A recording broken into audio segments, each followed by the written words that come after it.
नमस्कार, खबरों की खबर में आपका स्वागत है। मैं हूं संकेत उपाध्याय। प्लाज्मा का बड़ा जिक्र हो रहा है इस बीच, और जो कोविड-19 के संदर्भ में प्लाज्मा शब्द सुनेंगे वो जानेंगे कि मैं टीवी स्क्रीन की बात नहीं कर रहा, मैं जीवन दान रूपी प्लाज्मा की बात कर रहा हूं, क्योंकि कुछ ऐसी स्टडीज हैं जिसमें यह पाया गया है कि प्लाज्मा जो आपके ब्लड सेल्स में होता है वो अगर आपको मिल जाए समय रहते एक कोविड-19 संक्रमित व्यक्ति का, तो उससे जिंदगी और मौत का फर्क होता है। इतना जरूरी है।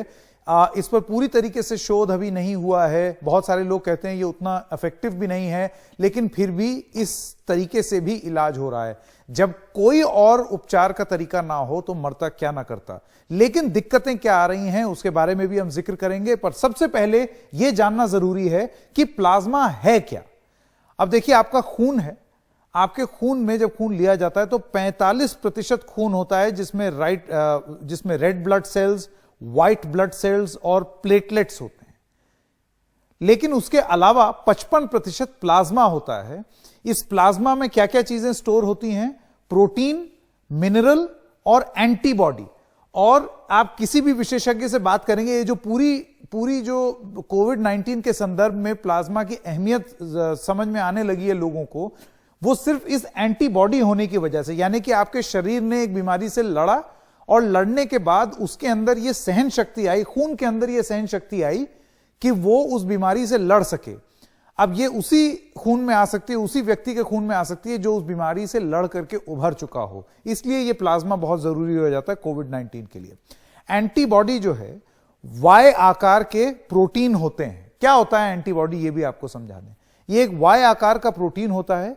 इनसे इम्यून सिस्टम बनता है, यानी कि अगर आपका इम्यून सिस्टम कमजोर है तो आपका इम्यून सिस्टम और मजबूत बनेगा। ये वायरस बैक्टीरिया से लड़ते हैं। ये वाली जो एंटीबॉडीज हैं ये आपके वायरस, शरीर में जो वायरस हो जाएगा, बैक्टीरिया होगा, उससे लड़ते हैं। एक कोविड-19 संक्रमित जिसका शरीर नहीं लड़ पा रहा है, उसमें इसी एंटीबॉडी की कमी होती है। इस वायरस इस जो प्लाज्मा है उसमें ये जो कंपोनेंट होता है उसकी भारी कमी हो जाती है, और इस वजह से बहुत जरूरी हो जाता है कि उनके शरीर में इसकी मात्रा बढ़ाई जाए ताकि वो लड़ सकें इस वायरस के खिलाफ। इस वजह से प्लाज्मा का होना बहुत जरूरी है। लेकिन कोरोना के लिए प्लाज्मा थेरेपी क्या हो रहा है उसके बारे में आइए आपको उसके बारे में बताएं। हो यह रहा है कि कोरोना से ठीक हुए मरीज का ब्लड लिया जाता है। ये मैं आपको तकनीक बता रहा हूं कि किस तरीके से, ये बहुत जानना जरूरी है कि कैसे सारी चीजें होती हैं। तो पहले आपका ब्लड लिया जाता है, किसका? जो कोरोना से ठीक हो चुका है। प्लाज्मा अलग कर दिया जाता है खून से, यानी कि जो red blood cells, white blood cells और प्लेटलेट्स हैं उनको अलग, और प्लाज्मा को अलग कर दिया जाता है। और उस अलग प्लाज्मा से एंटीबॉडी पहुंचने से इम्यूनिटी बेहतर होती है। एक ऐसा शरीर जो कि कमजोर है, अगर वो प्लाज्मा उसी ब्लड ग्रुप का होना चाहिए, यह बहुत जरूरी है। ऐसा नहीं है कि ए पॉजिटिव को आप बी पॉजिटिव दे दें। वो जो ब्लड ग्रुप्स हैं उसी के हिसाब से आपको प्लाज्मा दिया जाएगा और आपके शरीर की इम्यूनिटी और बेहतर हो सकती है। पूरी प्रक्रिया में 30 से 40 मिनट का समय लगता है, ये डॉक्टरों ने बोला है। इसका उपचार यहां दिल्ली में भी हो रहा है। इसकी थेरेपी यहां दिल्ली में हो रही है। 2 मरीजों को बचा सकता है 500 मिलीलीटर प्लाज्मा।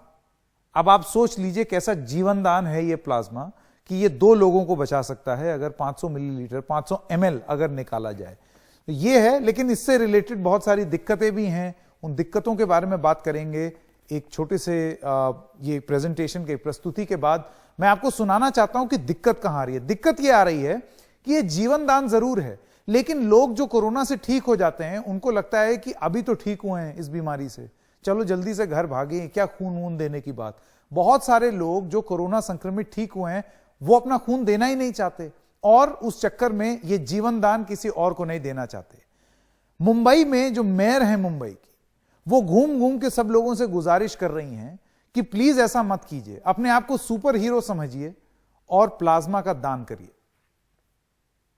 जिनकी उम्र 18 से 50 तक है और वो कोविड-19 पॉजिटिव होने के बाद अच्छे हुए हैं, उन्होंने रक्तदान, ब्लड डोनेशन करना चाहिए।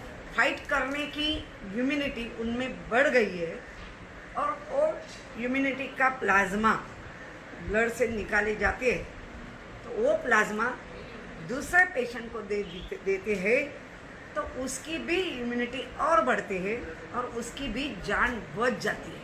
आपके डोनेशन से, ब्लड डोनेशन से 3 लोग का जान बच सकती है। मैं स्वागत करना चाहता हूं आज हमारे मेहमानों का। डॉक्टर मुफज्जल, आप हमारे साथ जुड़ गए हैं। आप सर्जन हैं, बीएमसी के NSCI DOME में बने डेडिकेटेड कोविड अस्पताल के आप फाउंडर भी हैं। अनुज शर्मा, आप एक प्लाज्मा डोनर हैं। आपका भी बहुत बहुत स्वागत। अनुज, अब से थोड़ी देर में अनुज आप स्क्रीन पे उनको देख पाएंगे। और अद्वितीय मल, आप फाउंडर हैं ढूंढ.com के, जो कि एक बहुत ही स्वर्णिम पहल है ताकि प्लाज्मा डोनर्स जो हैं उनको जोड़ा जा सके इन ऐसे लोगों से जिनको इस प्लाज्मा की जरूरत है। लेकिन सबसे पहले मैं डॉक्टर मुफज्जल आपके पास आना चाहता हूं। दिक्कत कहां आ रही है?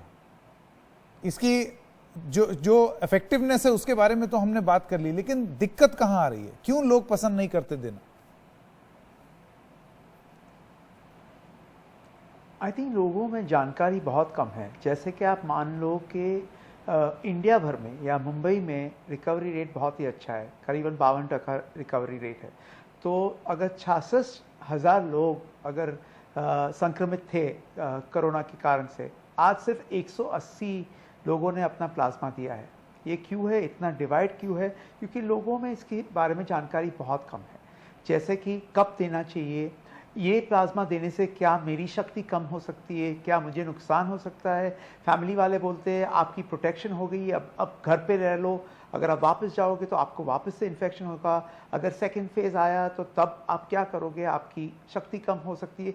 इसके बारे में जो जानकारी है वो बरोबर से पहुंची नहीं है लोगों पे। एक दूसरी चीज़ है कि मैं मानता हूँ कि अगर आपने ये कोरोना की जंग जीत ली है, और जैसे कि महापौर ने कहा कि 18 से 60 साल की उम्र के हो, आपको कोई भी बीमारी नहीं है, तो आपका ये फ़र्ज़ बनता है मेरे हिसाब से। और ये मैं आपसे प्रार्थना करूँगा कि आप प्लीज़ आइए, आपका प्लाज्मा डोनेट करिए। आप में बिल्कुल शक्ति कम नहीं होगी, आप और लड़ पाओगे और आप किसी की जान बचा पाओगे। तो प्लीज़ आप प्लाज्मा डोनेट करिए। सिर्फ 2 से 3 घंटे के अंदर आप प्लाज्मा डोनेट कर सकते हो, एटलीस्ट 2 बार कर सकते हो, और आपकी बॉडी फाइटिंग इम्यूनिटी बिल्कुल कम नहीं होगी। अद्वितीय, मैं आपके पास आना चाहता हूं। देखिए, आपकी वेबसाइट की जो पहल है ढूंढ.com की, वो शायद इसी तरफ है कि लोगों को कठिनाई ना हो और किसी को अगर प्लाज्मा डोनेट करना है और किसी को रिसीव करना है, उनके लिए एक प्लेटफॉर्म बने। मैं आपसे जानना चाहता हूं कि आपको भी इसी दिक्कत का सामना करना पड़ रहा है? लोग हेजिटेट करते हैं, सामने आना नहीं चाहते, क्या तजुर्बा है आपका? जी, you are very right. Hesitation है, काफ़ी हाई है। लोगों को लगता है कि जी एक डरावनी बीमारी से बच गए, अब घर पे बैठिए, वापस निकलने की कोई ज़रूरत नहीं है, उसमें रिस्क हो सकता है। एंड ऑनेस्टली मैं उनको दोषी भी नहीं ठहराता, है डरावनी बीमारी, लेकिन एक वो उपाय ज़रूर है प्लाज्मा का कि कुछ जो क्रिटिकल पेशेंट्स हैं शायद बच जाएं। तो ये दिक्कत तो आती है हमें। जी, अनुज शर्मा हमारे साथ भी जुड़ गए हैं और इनका मत जानना बहुत जरूरी है, इनका व्यू जानना बहुत जरूरी है, क्योंकि ये खुद एक प्लाज्मा डोनर हैं। अनुज शर्मा, हम बात कर रहे थे स्टिग्मा की कि क्यों लोग नहीं देना चाहते। डॉक्टर गुलेरिया से थोड़ी देर पहले बात हो रही थी, एम्स के, जो उनका ये कहना है कि अभी इस पर कंक्लूसिव स्टडी विश्व भर में या दुनिया भर में इसको एक्सेप्ट नहीं किया गया है, लेकिन ये भी एक इलाज का एक तरीका है, इसको भी माना गया है। आपको क्या लगता है ये हेजिटेशन क्यों है? लोग क्यों नहीं एक दूसरे की मदद करना चाहते? देखिए, मैं पहले तो एनडीटीवी का धन्यवाद करता हूं कि वो लोगों को सामने लाने के लिए सुबह से इस प्रोग्राम को शाम को चला रहे हैं। मेरा इसमें यह मत है कि अंधेरे में दिए के बराबर अगर किसी एक आदमी की भी जान किसी प्रयास से बच सकती है तो वो प्रयास होना चाहिए। और अगर प्लाज्मा डोनेशन से किसी का कुछ भी ठीक होता है तो आगे आना चाहिए। अब हेजिटेशन क्या है, उसमें मैंने बहुत लोगों को फोन किया। मैं तो 2 बार अपना डोनेशन दे चुका हूं, उसमें 4 लोगों को डोनेशन मिला था। लोगों को पहले तो ये लगता है कि मुझे अगर डोनेशन करना भी पड़े इमरजेंसी में तो मैं अपने भाई को, अपने रिश्तेदार को, अपने बिल्कुल पहले नजदीक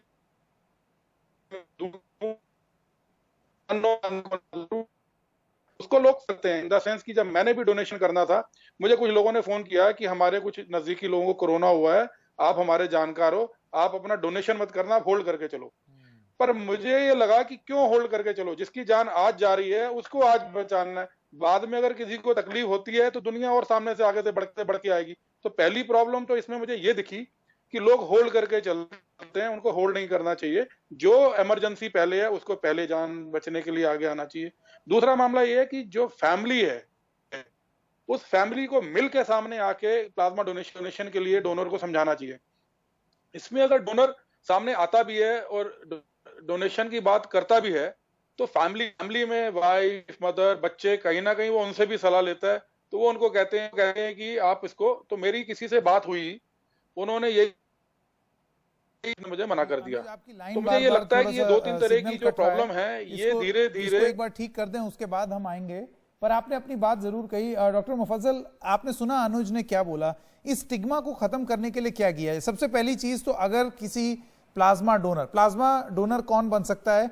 आप कोविड-19 से संक्रमित हों, उसके बाद आप उससे रिकवर कर गए हों और एक टाइम पीरियड के बाद आप अपना प्लाज्मा डोनेट कर सकते हैं।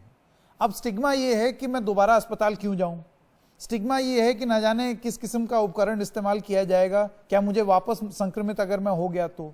इस स्टिग्मा को आप कैसे दूर करेंगे बतौर डॉक्टर?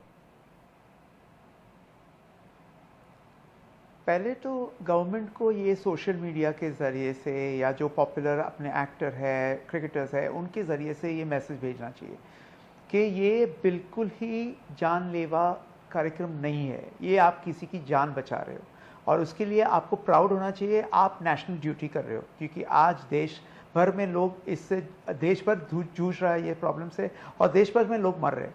अगर ये एक सस्ता तरीका है किसी को बचाने का तो उसे उपयोग करिए। दूसरी चीज़ ये है कि जब आप जाके डोनेट करते हो तो जैसे ब्लड कैंप्स होती है तो वैसे ब्लड कैंप्स होनी चाहिए। और ये लोगों को जानना बहुत ज़रूरी है कि जब आप प्लाज्मा डोनेट करते हो तो आपकी हर तरह से जांच होती है। पहले तो आपके प्लाज्मा की जांच होती है और दूसरी चीज़ है कि आप कम से कम 21 दिन, जब आपकी कोई भी साइंस नहीं है सीरियसनेस के या आप बिल्कुल क्योर होते हो, तभी आपका प्लाज्मा आता है। तो अगर आपके बाजू में और कोई डोनेट कर रहा है तो उसकी बीमारी आपको नहीं लग सकती, आप बिल्कुल सेफ हो। तो अगर ये सब चीज़ें गवर्नमेंट सोशल मीडिया के जरिए से बताए लोगों को तो मेरे हिसाब से लोग बाहर आएंगे, उमड़ के आएंगे और सोशल ऑर्गेनाइजेशंस को इन्वॉल्व करिए। ये उम्मीद तो सिर्फ ये बहुत ही स्केल पर अच्छा अगर आपको step ये रहेगा। उम्मीद करनी है तो ये सिर्फ सरकार से की जा सकती है। अद्वितीय, आपकी कंपनी जो है उसने एक पहल जरूर की है, लेकिन आपको लगता है कि सरकारी तंत्र और बल जब तक पूरी तरीके से इस चीज में नहीं लगे, जैसे सरकार पीछे पड़ी, फोन पर मैसेज सुना के लोगों को मास्क पहनवा दिया, ग्लव्स पहनवा दिया, सोशल डिस्टेंसिंग का संदेश जो है सब जगह दे दिया, वैसे ही आपको लगता है सरकारी तंत्र चाहिए ये संदेश लोगों तक पहुंचाने के लिए? इसमें कोई दो राह नहीं है। ये एक काफी विशाल देश है, करोड़ों लोगों का, और ये काफी विशाल प्रॉब्लम है। एक ढूंढ.com से ये प्रॉब्लम सॉल्व नहीं होने वाली। ये प्रॉब्लम सरकार जब तक नहीं घुसेगी तब तक शायद प्रॉब्लम ना सॉल्व होए। जी, इसमें कोई दो राह नहीं है। जी, अद्वितीय, डॉक्टर मुफस्सल और अनुज, आप तीनों का बहुत बहुत धन्यवाद। इस कार्यक्रम को करने का मकसद ये नहीं था कि हम गलतियां निकालें सरकार की कि क्या उन्होंने पहले नहीं किया, अब आगे चल के क्या कर सकते हैं ताकि फिर अगर किसी को प्लाज्मा की जरूरत पड़ी तो उसको उस किस्म की दिक्कत ना आए जैसे कि अभी फिलहाल आ रही है। आप आसपास देख लीजिए, लोगों को बहुत दिक्कतें हो रही हैं।